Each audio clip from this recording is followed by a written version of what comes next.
आमिर साहब, वो इंटरव्यू से रिलेटेड डेफिनेटली लॉन्ग मार्च उसी से रिलेट करता है और हमारी ये क्रेडिट पे है कि उस लॉन्ग मार्च से रिलेटेड जो हिकमत अमली थी, जो स्ट्रैटेजीज़ के ऊपर बात थी, जो प्लानिंग्स थी, वो आपके ज़रिए लोगों ने सुना कि खान साहब क्या चाहते हैं। पस मंज़र क्या है, मैं उसके ऊपर आना चाह रही हूँ। मैं सरवत उसकी भी बड़ी तफसील बताता हूँ, मगर फ़िलहाल सूरत हाल इस वक्त जो है ना, कंडीशंस ऑन ग्राउंड ये है कि इस वक्त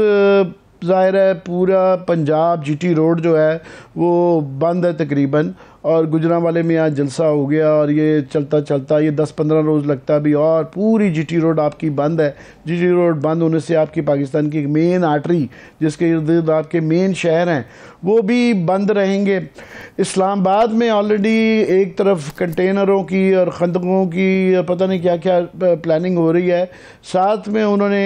एक पैनिक नज़र आता है कि उन्होंने पहले जो रेड जोन होता था वो बड़ा एक महदूद इलाका होता था, उन्होंने अब 0 पॉइंट तक, जो इस्लामाबाद के जोग्राफिया से वाकिफ़ नहीं है, ये समझ लें कि आधे से ज़्यादा इस्लामाबाद जो है वो उन्होंने बंद कर दिया है कि वहाँ पे जब तक आपकी शनाख्त ना हो। उससे क्या है, कारोबार रुक गए हैं, लोग शनाख्ती कार्ड देख के अगर दुकान के पे जाएंगे तो वो ज़ाहिर है उनके कारोबारी मफाद मुतासिर होंगे। ब्रोक्रेसी बिल्कुल परेशान है और वो बिल्कुल काम नहीं कर पा रही और उनको नहीं पता कि ये हालात किस रुख जाएंगे, वो एक नज़र आ रहा है। तो उसकी बाकी मैं ये ज़रूर कहूँगा कि एक उससे अपने पस मंज़र पे जाने से पहले कि एक बहस बड़ी चल रही है कि नंबर्स, कितने नंबर्स हैं, तो हर एक की मुख्तलिफ आराएं हैं इस पर। और मज़े की बात यह है कि नवाज शरीफ साहब ने 3 ट्वीट्स किए हैं, मेरा वो अगर प्रोड्यूसर साहब स्क्रीन पे दिखा सकें। उन्होंने कहा जी ये 10 लाख का जो दावा करने वाला अभी तक 2000 बंदे नहीं इकट्ठे कर सका, तो उनके बकौल आगे भी तफसील है मगर वो उनके बकौल उनको ये 2000 नज़र आ रहे हैं, और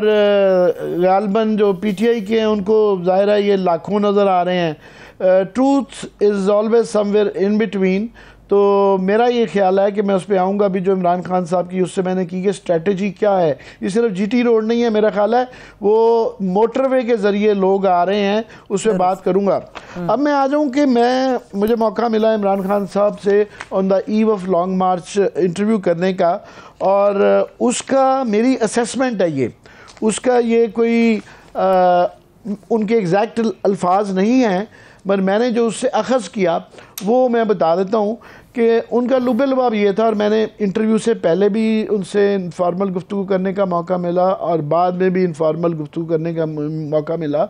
तो वो एक तो बड़े रिलैक्स थे और वो बड़े ही कॉन्फिडेंट हैं, उनको कोई परेशानी नहीं नज़र आई। और उनका पॉइंट ऑफ व्यू ये था, लुबे लबाब उसका, उन्होंने कहा जी इसमें हमारा नुकसान क्या है, ये करने में हमारा क्या नुकसान है, हमारे साथ जो ये मैक्सिमम कर सकते थे ये कर रहे हैं, हमारे लोग मुकदमात किए जा रहे हैं, उनको गिरफ्तारियां की जा रही हैं, उनको एक नई रवायत पड़ गई है, उनके बकौल मुबैना तौर पे नंगे किया जा रहा है लोगों को, सब कुछ जो कुछ हो सकता है कर लिया है। और अभी जो है नैब भी उनके पीछे है, एफआईए भी है, और एफआईए अभी ये इसकी तफसील कल बताएंगे कि एफआईए को वो एक पंजाब के अंदर, क्योंकि उनके पास गवर्नमेंट नहीं है, पुलिस नहीं है, तो उनको पंजाब पुलिस का सहारा लेना पड़ता है। दुनिया भर में ऐसे होता है कि एफबीआई भी जो है वो लोकल पुलिस को यूज़ करती है, इवन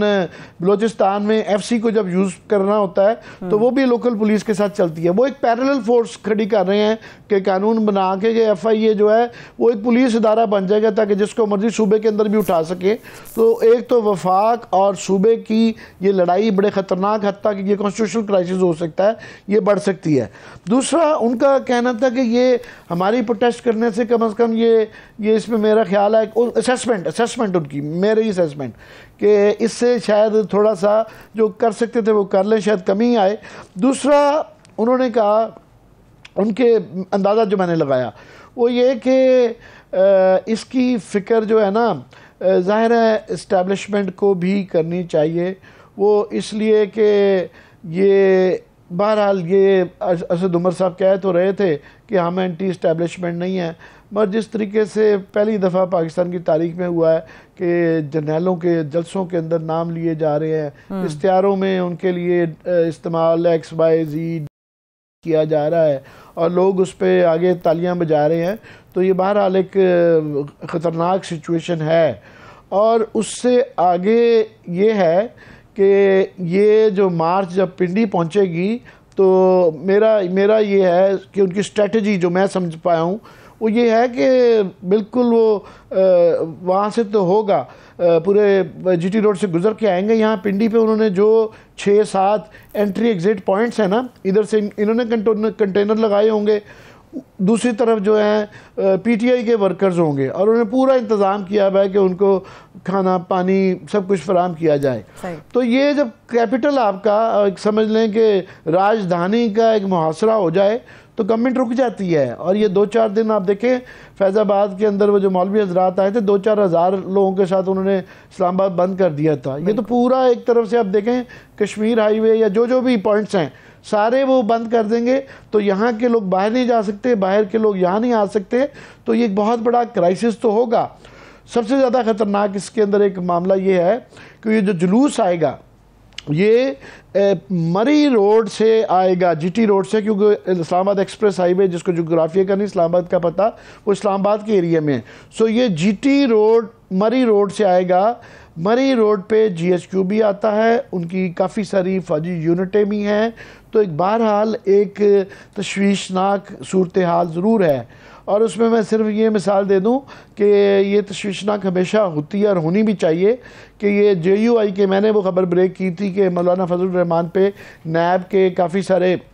मुकदमात बन गए थे और बिल्कुल रेफरेंस बनने जा रहा था। उनके पास शवाहिद भी बड़े थे कि इनके और इनके रिश्तेदारों के पास क्या जायदादें हैं। उनकी तरफ से एक धमकी आई थी कि जी हमारे सिर्फ 200 आदमी जाके ना कराची कोर कमांडर के बाहर खड़े हो जाएंगे और प्रोटेस्ट करेंगे।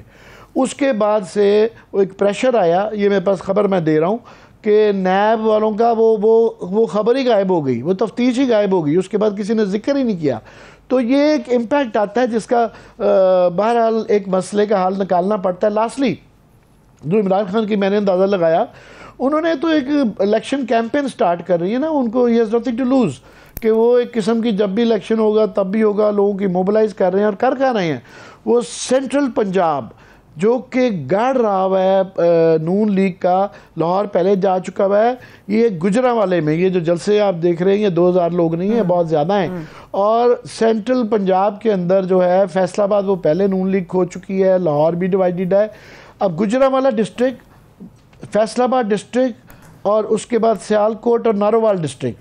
नहीं फैसलाबाद नहीं, सियालकोट, नारोवाल और गुजरांवाला डिस्ट्रिक्ट जो हैं इसके अंदर 100% MPA की और MNA की सीटें जो हैं वो नून लीग के पास है।